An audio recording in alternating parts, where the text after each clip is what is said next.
In this world, individuals can gain extraordinary abilities by consuming the fruit of the skill tree. With a bit of luck, you might end up as a firebender or even a sword saint. However, for Light, his fate was quite different. He ended up as nothing more than a nutting master. On the day when skills were to be bestowed, Light and his childhood friend Lena were on their way to the church to undergo the ceremony. The two chatted excitedly about the skills they dreamed of acquiring. Light had always aspired to be an adventurer, so he would be thrilled with any skill that was combat-oriented. Lena, on the other hand, wasn't too concerned about what skill she might receive, as long as it meant she could stay by Light's side. Still, she was a bit nervous since no one really knows what kind of skill they'll get until they eat the fruit, but Light was sure they would both get amazing skills. However, we already know how that turned out for him. When he and Lena went into the church that day, the Holy Sister told them all about how the skill fruits work. You're granted a skill once you eat the fruit, and it will guarantee you a job in any related field of your choice, all without any crippling student loan debt. They were given the opportunity to choose any one of these fruits to gain their skill. But there was one unbreakable rule: you could only consume one skill fruit in your entire life. Attempting to eat a second fruit would result in poisoning. Many had lost their lives because they were dissatisfied with their skill and decided to take a second fruit. The Holy Sister emphasized this point, making it absolutely clear that eating more than one fruit carried a 100% fatality rate. Lena was taken aback by how dangerous the fruits could be, but the Holy Sister reassured her that as long as she refrained from eating a second fruit, there was no cause for concern. With the warnings out of the way, the Holy Sister told them to begin selecting their fruit. Lena stepped up first. She took a bite out of one of the fruits, and she immediately felt something happening to her body. There was a blinding light, and Lena's body suddenly became very hot. The Holy Sister realized this must be the legendary Sword Saint skill. It was incredibly rare, so she never thought she would get to see someone acquire it in person. But now that Lena was officially a Sword Saint, she was destined to become one of the greatest adventurers in the country. Light was genuinely thrilled for Lena and congratulated her on obtaining such an incredible skill. But now, it was his turn. He approached the altar and carefully selected a skill fruit for himself. While he didn't expect to gain something as extraordinary as the Sword Saint skill, he still hoped for a decent combat skill that would allow him to stand alongside Lena in battle. However, as he took a bite and felt the skill flow into his body, his heart sank. It turned out he was just a nut master. The Holy Sister did her best to offer some encouragement, but it was clear that the only battles Light would be facing were against pests out in the fields. Light was devastated that his dreams of being an adventurer had been ruined, so he asked if he could try again. But the sister was very clear about the 100% fatality rate, so she wouldn't let him eat another fruit. Lena tried to cheer Light up and told him she would stay in the village and grow fruits with him since she didn't care what she did as long as they were together. But the Holy Sister wouldn't stand for all this love and compassion BS. Lena's Sword Saint skill was a once-in-a-decade marvel, so she wasn't going to let her waste that talent by becoming a farmer. She demanded that Lena become an adventurer for the sake of the country, and in fact, she would be taking her to the royal capital immediately so she could begin her training there. Lena couldn't find the courage to defy the Holy Sister's demands, so she was taken away. However, she made a heartfelt promise to return for Light one day.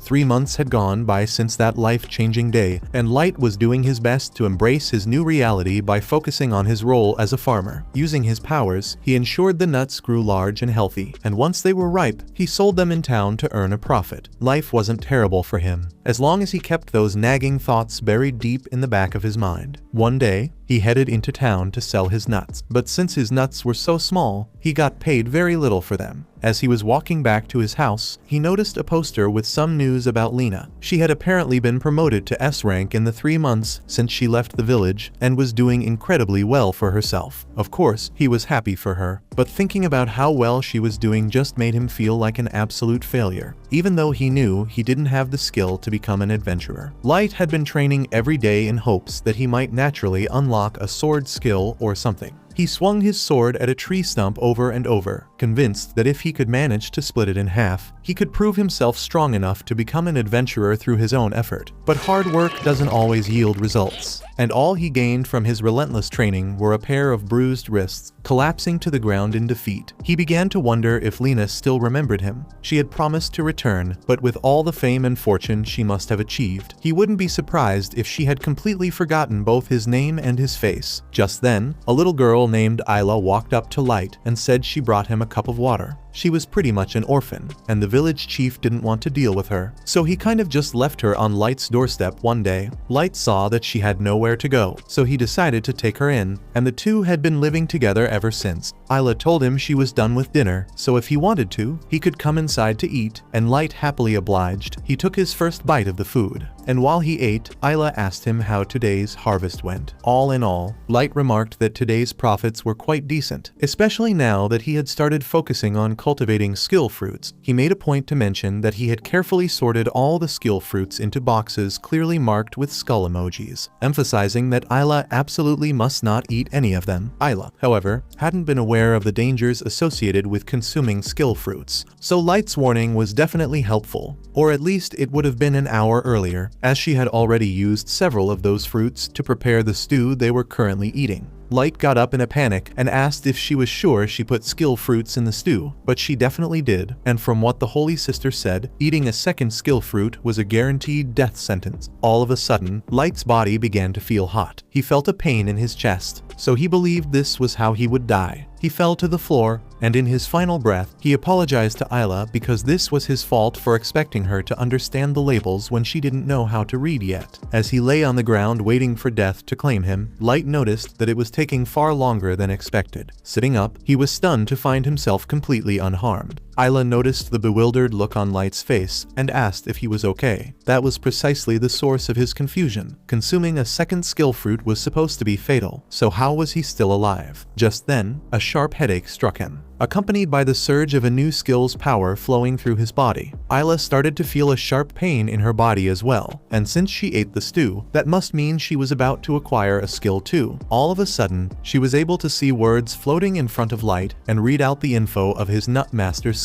In addition to the ability to grow nuts, Light's skill also made him immune to all nut poisons. Light is taken aback and questions Isla about how she knows this. She explains that she can see words floating in the air, and Light quickly deduces that she must have gained some kind of appraisal skill. Isla continues reading through Light's information and discovers that he now has a second skill. She informs him that the new ability is called Sword God. The Sword God skill significantly boosts Light's attack power whenever he wields a sword and also provides a substantial increase to his magic resistance. If what Isla says is true, this could mean that Light's dream might finally become a reality. Light wants to test it out for himself. He runs outside with his sword and goes back into the forest to see if he really has a new sword skill. He raises his sword, and with a single swing, he slashes the tree stump in half, as well as the bigger tree behind it. It's safe to say that, as of this moment, Light is overpowered. The following day, Light heads into town with the goal of visiting the guild and finally becoming an adventurer. He's brimming with excitement, as this has always been a dream of his. The first thing that catches his eye is the notice board filled with bounty quests. If they can successfully complete one, they'll have enough money to buy better equipment and delicious food. However, earning money isn't the only reason Light came here today. He's determined to test just how effective his Sword God skill will be in combat. If things go well, he might finally achieve his goal of becoming an official adventurer. He tells Isla to sit on a bench and wait for him while he gets a quest at the front desk. While he's gone, Isla takes the opportunity to use her appraisal skill on all the people in the guild. She's amazed by all the different types of skills that exist, but she's also shocked by how useless some of them are, like this guy who has a self-damaging skill. At that moment, Isla hears a commotion coming from the front desk. When she looks over, she sees Light caught up in a heated argument with one of the adventurers in the guild. The man recognizes Light as the guy who's always selling nuts in the market and mocks him, declaring that someone like him doesn't belong in the guild. Light, however, pays him no attention and simply turns to Isla, saying they can leave now. The guy is offended that Light would dare to ignore him, so his completely normal reaction is to attack Light with his sword. Light's Sword God skill also improves his reflexes, so he is easily able to block the attack. The guy had no idea Light could do that, so he fully intended to catch a murder charge today. The guy's friends see that Light is capable of defending himself, so they convince him to just walk away because this isn't a fight he can win. Jean tries to play off his outburst and claims he never really intended to hurt Light, so he and his friends leave the guild to go on their first mission. Shortly after, Light and Isla leave as well since Light has gotten the quest for them. They make their way to the rocky plains, and Light is filled with excitement at the thought of finally encountering a monster in real life. Knowing how dangerous the area is, he warns Isla to stay close to him. Before long, they spot their target, a slime monster in the distance, and Light readies himself for battle. He moves cautiously, trying to sneak up on it, but the slime notices him regardless. Switching tactics, Light opts for a direct frontal attack. With his newfound strength, he charges at the slime,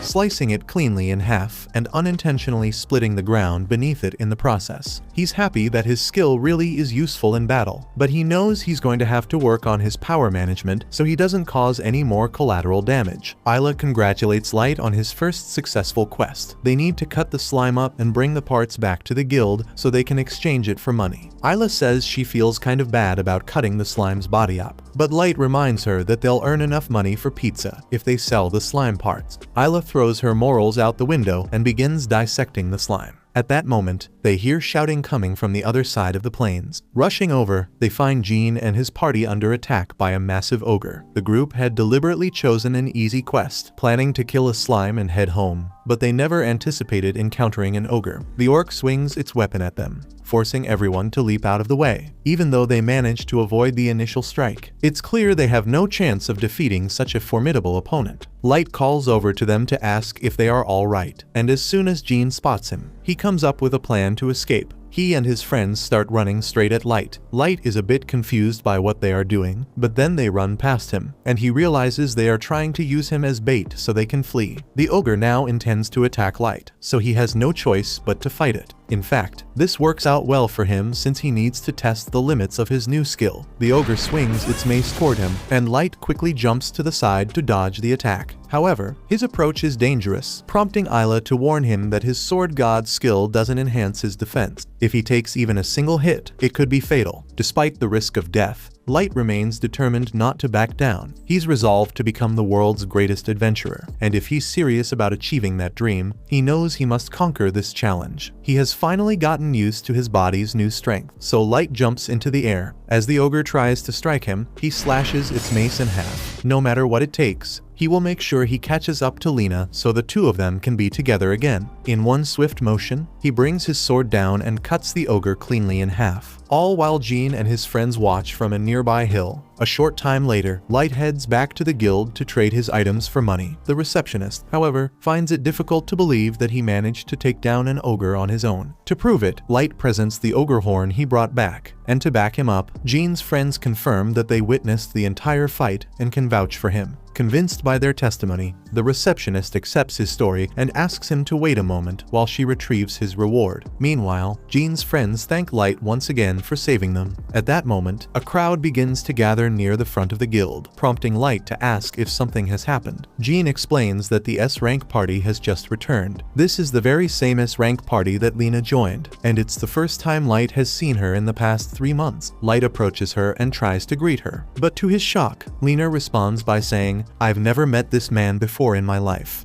Light is completely crushed and can't wrap his head around the fact that Lena forgot about him in just 3 months. He's left standing there, his mouth hanging open in shock. Isla, clueless about what's bothering him, tries to lift his spirits and proposes they go out for some pizza. Light agrees and takes Isla to grab pizza, but his gloomy demeanor persists. Frustrated, Isla warns him that if he doesn't pull himself together soon, she'll eat all the pizza herself. Light spent a lot of money on this pizza, so even if he's upset about Lena, there's no way he's letting it go to waste. However, he eats so fast that he ends up choking. Luckily, someone hands him a glass of water to wash it down. He looks up to thank the helpful stranger, but to his surprise, the stranger turns out to be Lena. He's about to yell her name, but Lena covers his mouth and tells him to be quiet. Otherwise, Grouse is going to hear them. She sits down at the table, and Isla introduces herself since this is the first time she's actually met Lena. Lena is just about to question how Light managed to have a kid in only 3 months, but before she gets the chance, Light interrupts to ask her what she's doing there. Honestly, Lena is asking herself the same thing about Light since she never thought she'd encounter him at the guild. Light, clearly proud, tells her that he and Isla have become adventurers. He then goes on to share the story about the skill fruit incident, which allowed him to obtain a second skill. Lena appears genuinely happy for him, as this means he's finally on the path to achieving his dream. Light then asks Lena how her time with the S-rank party sacred has been so far, but from Lena's expression, it doesn't seem like it's been much fun. She's basically just being forced to fight with a bunch of random people that the Holy Sister selected. The pay is great, but the atmosphere is more toxic than a Call of Duty lobby, so she advises Light to stay away from Sacred if he wants to enjoy his time as an adventurer. Light still doesn't see what's so terrible about Sacred, especially since he's heard so many positive things about them. However, Lena recalls an incident from 2 months ago when their party faced off against a giant serpent. Knowing that serpents are weak to fire, Grouse instructed the mage to attack it with fire magic. The mage complied but went overboard, accidentally setting a nearby farm ablaze when Lena tried to bring it up, hoping they could do something to stop the fire. Grouse showed no concern at all about destroying a random farmer's land. In his eyes, their mission was to kill the serpent, and they had accomplished that. There was no reason to bother with pointless issues like collateral damage, as long as the main job was completed. She tried explaining the situation to the Holy Sister as well, but she cared about it even less than Grouse did. The Holy Sister doesn't care how much property is destroyed or how many peasants are killed as long as history remembers them as heroes. Lena doesn't tell Light about the twisted views of her party, but Light can tell that she's unhappy with them, so he invites her to join him and Isla if she wants. However, as much as Lena would love that, there are circumstances that prevent her from quitting Sacred. She tells Light she's fine, but he can clearly see her crying, so he knows something must be wrong. However, Lena doesn't want to drag him into her mess, so she leaves the table. A short time later, Light heads to the front desk to claim his reward for defeating the ogre, and is handed 10,000 gold pieces, an amount of money far greater than anything he's ever seen before. Yet, he doesn't feel the slightest bit excited. His mind is consumed with worry about Lena, but he realizes he can't help her unless he figures out what Sacred is compelling her to do, and she refuses to tell him directly. With that in mind, Isla suggests that he simply ask Grouse, the party leader, directly since the door to his lounge is conveniently wide open. Inside the lounge, Grouse is currently sitting with 2 ladies and telling them stories about his legendary battles. For instance, he tells them about his most recent battle, where he and his party were hunting an evil grizzly. To take care of it, they torched the bear with a massive inferno before Grouse delivered the finishing blow. Just then, the receptionist comes in because she has something to talk to Grouse about regarding his recent mission. The people from the village where he found that evil grizzly have lodged a complaint against him, saying that the fire attack that Sacred used caused their reservoir to dry up completely, so now they have no water. Grouse quickly brushes off the complaint, casually making up an excuse that a bit of collateral damage is unavoidable when handling such dangerous monsters. However, deep down, he secretly enjoys causing trouble for those he considers weak, believing they're beneath him. Light overhears the entire conversation and becomes furious because he knows Lena would never ignore the struggles of ordinary people like that. He confronts Grouse, demanding that he release Lena from Sacred since it's obvious she's in distress. But Grouse doesn't take him seriously at all and simply calls security to have Light escorted out of the lounge. Isla rushes over to Light's side to ask if he's alright. Light is fine, but the other adventurers warn him that it's a bad idea to piss him off because he may be a jerk, but angering him will get you on the Holy Sister's bad side. And if she's got a grudge against you, then it's safe to say that your adventuring career is over. The following day, all the members of Sacred gather in the lounge, indulging in self-praise and reveling in their supposed greatness. Meanwhile, Lena reflects on what Light said about leaving Sacred if it was causing her so much pain. Summoning her courage, she finally speaks up, announcing to everyone that she wants to live as an adventurer guided by her moral code, which is why she's leaving Sacred immediately. As she begins to walk toward the exit, Grouse suddenly blocks her path, moving with alarming speed, and threatens to kill her for having the audacity to defy him. Lena is about to draw her sword to defend herself, but realizes that even with her sword saint skill, it would still be impossible for her to defeat Grouse in one-on-one combat. So, she's forced to submit and takes her hand off her blade. Grouse then backhands her to the floor and begins a half-hearted speech about how she should persevere for the sake of all the people their party will save in the future. He tells her that she's going to have to keep persevering until the day she dies in battle. On that same day, the Sacred Party prepares to leave town, and Lena has resigned herself to a life of being forced to serve under Grouse. However, as they begin their departure, their path is suddenly blocked by Light. Grouse demands to know why Light is standing in their way, to which Light boldly declares that he's there to take back his friend. He turns to Lena, saying that he and Isla were about to go hunt some monsters and would love for her to join them. After all, they made a promise to each other to become adventurers together, and he fully intends to keep that promise. Lena remembers the promise and would love to go with Light. but she doesn't have the strength to go against Grouse. She asks Light to just leave her alone before he gets hurt. Since Lena has rejected Light's offer, Grouse tries to get him to go away, but Light hasn't given up yet. Instead, he declares that he wants to have a duel with Grouse for Lena's freedom. Grouse initially rejects the duel since he has no reason to fight a random nobody, but then Light taunts him by asking if he is scared of losing to a nobody. Grouse couldn't let such public disrespect slide, so he ends up agreeing to Light's duel and plans to make an example out of him. Grouse, however, sets a condition: if Light loses, he will be permanently banned from the Adventurers Guild and will never be allowed to set foot in the city again. Light agrees to the terms without hesitation, but Lena pleads with him to reconsider. Fearing he has no chance of winning against Grouse in a sword fight, Grouse draws his sword, ready to strike, but before he makes a move, Isla scans him and warns Light about his Godspeed skill. This ability enables Grouse to close the gap with his opponent almost instantly, so Light must stay on guard against it. Light readies his sword as well, but to keep things fair, he announces that his skills are Nut Master and Sword God. However, Grouse doesn't believe him since there's no way anyone could possibly have two skills. Grouse then closes the distance instantly to attack, and Light could barely see the attack coming, but he does manage to block it. Grouse then repeatedly strikes at Light, forcing him into a defensive position because he can't keep up with all of Grouse's attacks. Light manages to put some distance between them,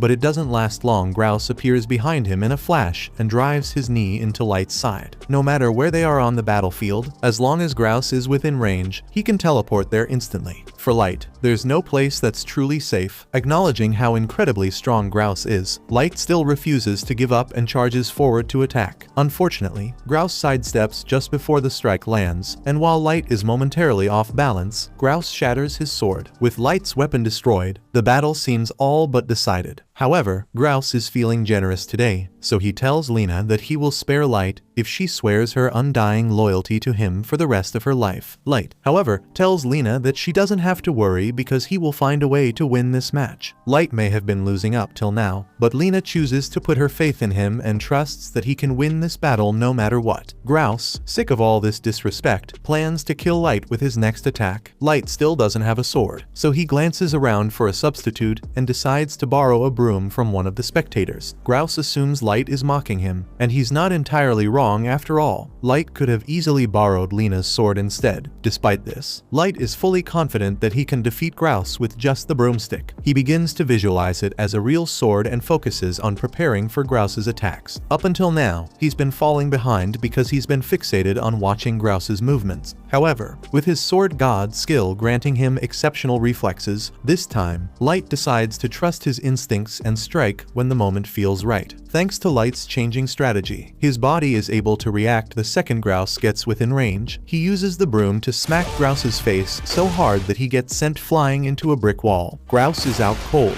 so Light is officially the winner of their duel. Just to make the point clear, Light turns to the other members of Sacred and tells them that if they come after Lena again, then they will have to deal with him. He then turns to Lena and tells her that she's finally free. Once again, he invites her to join his party, and Lena happily accepts. A week has gone by since Light's duel with Grouse, and not much has changed since then. He's still tending to his nuts, but now he has Lena by his side, which has made him much happier. Lena has prepared lunch for everyone, and as they eat, she asks Light about the injuries he sustained during his fight with Grouse. Light reassures her that he's feeling great now and is ready to finally join Lena on a mission. Normally, this would be his dream come true, but there's still one lingering problem. Every so often, Lena gets a visitor sent by the Holy Sister. For the past week, this visitor has been trying to get Lena to meet with the Holy Sister to discuss her decision to leave Sacred. However, Lena says there's nothing to discuss because there's nothing that can make her change her mind. Unfortunately, since they've earned the scorn of the Holy Sister, they are now being targeted. As a result, when they go to the guild to pick out a quest, they're only offered the worst jobs available, like killing sewer rats. These jobs don't pay much, so managing their finances is going to be a challenge. However, Lena doesn't seem bothered by it. as she genuinely enjoys being able to help people. She finds fulfillment in tasks like rebuilding destroyed homes, clearing out the sewers, or locating a missing cat. By the end of the day, they've only earned 100 coins, barely enough to afford 3 pizzas. Even so, Lena feels much happier now that she's making a real difference in people's lives, and Light is having more fun than he ever has before. Meanwhile, at the Holy Sisters Cathedral, she informs her assistant that she plans to assign Lena's new party a real job soon. However, this task is S rank, one of the most challenging missions possible. It's unclear whether or not she's secretly hoping that Light doesn't survive the ordeal.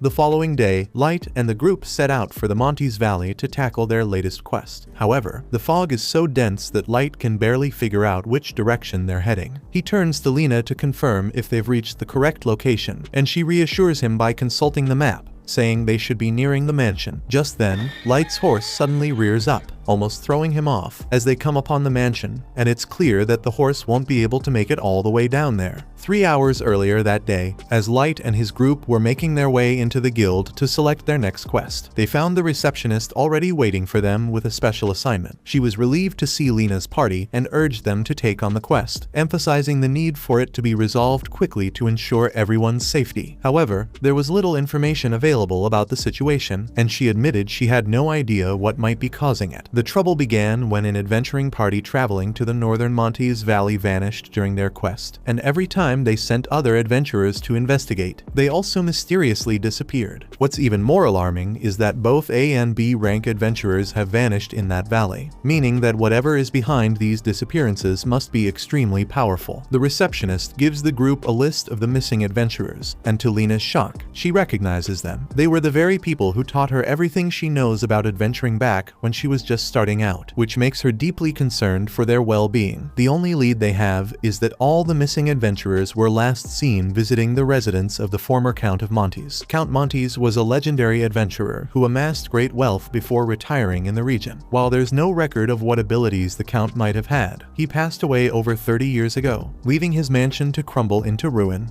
Anyway, the mission for Lena's party is to find the missing adventurers as well as determine the cause of all the disappearances. Lena is hesitant to agree to this job since even A and B rank adventurers went missing without a trace. But on the other hand, Light seems really excited because he has always wanted to visit the Montes Valley. Plus, this job will actually earn them a decent reward. So even Isla is on board since it means more pizza for her. The receptionist is just now noticing that Isla is here, so she asks Light if he really intends to take her along with him on the quest. Light tells the receptionist that Isla is a very dependable appraiser, so it's essential for her to accompany him on quests. But that statement raises even more questions since kids as young as Isla shouldn't have skills yet. Light explains that she accidentally ate a skill fruit a while ago, but she didn't die or anything, so everything's fine. With that, the group begins their journey toward the Montes Valley, and now we return to the present. The group is carefully making their way along the side of the mountain, with a steep drop below them. Light reminds Isla to be extra cautious as he takes in the massive mansion ahead. Light finds it hard to believe that someone could amass enough wealth from adventuring alone to afford such a place. However, Lena doesn't think it's too surprising after all. She's only been an adventurer for a few months, and she's already saved enough to buy a house. Light had thought about it before, but now he's even more inspired to build a grand home like this one, where he can grow his fruits and train to his heart's content. Isla gets caught up in the excitement, exclaiming that she wants to build a candy house for herself. Unfortunately, her enthusiasm seems to cloud her judgment, as she starts jumping for joy right on the ledge. As soon as she lands, the ledge collapses beneath her feet, sending her plummeting toward her doom. However, with his quick reflexes, Light manages to grab her hand just in time, only to lose his own balance and tumble over the edge with her. Lena tries to pull them back to safety, but she gets dragged down as well, and the entire group ends up falling. As they plummet, Light realizes he needs to act fast to avoid a disastrous landing. Thinking quickly, he draws his sword and uses it to slash through the air, generating enough wind pressure to slow their descent. Thanks to this maneuver, they all manage to land safely in one piece. However, just because they survived the fall doesn't mean they are safe, since Lena and Isla soon realize that they've been surrounded. Light doesn't seem too bothered since he's sure he can handle whatever kind of monsters these are. So he charges forward and slashes one of the monsters in half. Light was right about the monsters being easy to defeat, but Lena and Isla realize that these are no ordinary monsters. Now that they mention it, Light pauses for a moment to take a proper look at the monsters, and to his horror, he realizes that they are all adventurers. Isla uses her appraisal skill on the adventurers and informs the group that they've all been turned into undead after being bitten. She also points out that these undead adventurers retain the same skills they had when they were alive, so she warns Light and Lena to exercise extreme caution while facing them. Meanwhile, Light is in the middle of a major moral dilemma because he can't come to terms with the fact that the monster he was so excited to slay used to be human just like him. He gets so distracted that he nearly gets bitten by one of the undead. But before that could happen, Lena steps in and slices it in half. She can understand why Light would be hesitant about fighting the undead, but at the same time, it is their duty as adventurers to put their former comrades to rest. Light understands what she's saying, so he agrees to fight. But for now, they have to retreat into the mansion since there's a chance that there might be survivors in there. Unfortunately, when they open the front door, they discover even more undead adventurers waiting inside. Lena immediately takes the lead, rushing forward to carve a path, cutting through several of the undead with precision. Light is impressed by Lena's deep knowledge of monsters, as she adapts her attack strategies based on her opponents. She knows that undead creatures still resembling humans can be defeated by stabbing through the heart, while skeletal ones require their spines to be severed. Such precise attacks take incredible skill, and even though Light's Sword God skill is technically more powerful than Lena's Sword Saint skill, she still surpasses him in actual combat ability. However, just because he's not as skilled doesn't mean he's going to stand back and let her handle everything alone. Determined to contribute, Light draws his sword and charges at the undead. Light begins cutting through the undead monsters as well, but while he's doing well against them, he completely forgets that Isla has no fighting skills. Stepping away leaves her vulnerable to attack. An undead sneaks up behind her and is about to strike, but just before she could be hit, Lena dashes forward and stabs the undead through the guts in its armor, killing it in one blow. Once the undead disintegrates, Lena asks Isla if she's okay, and Isla begins praising her for being so cool. Lena feels really flattered, but she can't let herself become too overconfident. That little slip-up Light made could have easily cost Isla her life, so he swears that from now on, he will fight with a clear head and won't hesitate anymore so they can all make it out of this alive. With all the undead on this floor taken care of, Lena suggests they move on to the second floor. However, before proceeding, Light brings up something that has been bothering him. They were sent on this mission because 18 adventurers had gone missing here, but even if those adventurers were turned into undead, he and Lena have already defeated far more than 18 undead so far. The only possible explanation is that there were already a large number of undead monsters in this mansion beforehand, but that doesn't add up either. There's no reason for undead to just randomly spawn here. As they head up the staircase, Light notices the painting of Count Montes, and there's something unsettling about it. But even more unsettling is the fact that there's a girl dancing somewhere in the castle, and she's looking forward to all the fun ways she could kill Light. As the three of them run down the hallway, they are suddenly jump-scared by an undead that lunges at them. But before it could infect anyone, Light manages to chop its head off. They may have taken care of that first one, but there are a lot more where that came from. So Light and Lena have a lot of work ahead of them. The undead on this floor appear to be using strategy, as evidenced by the ambush they set up. Light asks Isla to scan them and see if she can uncover any useful information. Following his instructions, Isla discovers that these undead have been tamed and are being controlled by someone giving them orders. At that moment, Light notices several threads connected to the undead, and after scanning those as well, Isla realizes that the threads are transmitting magic power to them. This means that whoever is orchestrating this must be at the other end of those threads. After following them for a while, they come across a door where all the threads converge. Light tells everyone to be prepared since they don't know what kind of danger they may face once they head inside. But as he opens the door, all he finds is an empty ballroom. All of a sudden, the girl behind this whole thing appears. While Light was initially glad to finally see a living person, he can tell that she doesn't seem very friendly. Isla uses her appraisal skill on her and discovers that Draitna's skill is necromancy, meaning she can control the dead and even use their unique skills as her own. Having her skill appraised so nonchalantly was deeply irritating to Draitna, and she considers taking Isla out first out of sheer annoyance. Before she can make a move, Light steps in and asks if Draitna was sent here on a mission from the guild, suggesting that if that's the case, there's no reason for them to fight. However, the girl denies denies it outright, stating that her sole reason for being here is to kill Light. Light doesn't understand why she would be here specifically to kill him because he has never met her before, but Draytna doesn't have a personal grudge against him or anything. She was just given an order to kill him, so that's what she's going to do. Light asks her who gave the order, and it may or may not have been a certain holy sister, but Draytna isn't going to confirm anything. Regardless, if Draytna's goal has always been to kill Light, she must have come here and killed all those adventurers just to lure him out. Lena also finds it strange that she has never once heard of a skill as powerful as necromancy, but she doesn't have much time to think about it because Draytna is beginning her attack. If Light and Lena work together, it's not that hard to deal with the undead, but Draytna has no interest in Lena. Instead, she lures Lena away from Light and sets her up to fight the undead versions of her mentors, Bork and Shira. Lena is horrified to learn that they actually died here, so she is stunned by grief for a moment, but Isla yells over to warn her that these two are a lot more dangerous than the others. They still have full control over their skills, so Bork can grow claws to increase his attack speed and power, while Shira can create a mirror image of herself to attack multiple times. Lena is struggling to keep up with the undead's powerful skills, but thanks to Isla's timely warnings, she manages to defend herself. Meanwhile, Draytna grows increasingly annoyed with the support Isla is providing and decides to eliminate her first. She sends an undead to attack Isla, but this time, Light is ready. Just before Isla can be harmed, Light rushes in and grabs her, vowing to protect her no matter what. However, fighting while ensuring Isla's safety proves to be a daunting task. Draytna continues to send undead after Light, and the moment he shifts his focus, she seizes every opportunity to target Isla directly. Light finds himself barely able to keep up with the relentless onslaught. Meanwhile, Lena is still struggling to come to terms with the fact that she has to kill her mentors. When she was first brought to the Holy City, these two were the first people to show her kindness, so she owes them a great deal. Yet now, she finds herself fighting for her life against them. As much as she doesn't want to do it, she knows that she needs to kill them so she can go help Light and Isla, so she cuts the threads above them to release Draytna's control and prepares her sword to finish the two off. As she does this, she sees a vision of their souls, and they tell her that she doesn't have to feel guilty about finishing them off because it's the right thing to do. With a heavy heart, Lena raises her sword and cuts the two in half. Meanwhile, Light continues to struggle to protect both himself and Isla, as the undead seem endless no matter how many he defeats. Suddenly, he realizes something doesn't add up. There's no way Draytna could have an infinite supply of undead at her disposal. To investigate, he asks Isla to determine whether Draytna has the ability to create undead. According to Isla's appraisal, Draytna lacks that power and can only control undead that already exist. With this revelation, Light urges Isla to examine the situation more closely, convinced that there must be a hidden secret behind the seemingly endless army of undead. Draytna is impressed that Light managed to deduce she's hiding a trick, but she's determined not to let Isla uncover what it is. She immediately sets her sights on eliminating Isla. Light, however, refuses to let that happen and quickly destroys the undead attacking her. Realizing that Draytna is now targeting Isla directly, he knows he can't leave her side for even a moment. Thinking quickly, he comes up with a solution. He places Isla on his back so he can fight at full strength while keeping her safe.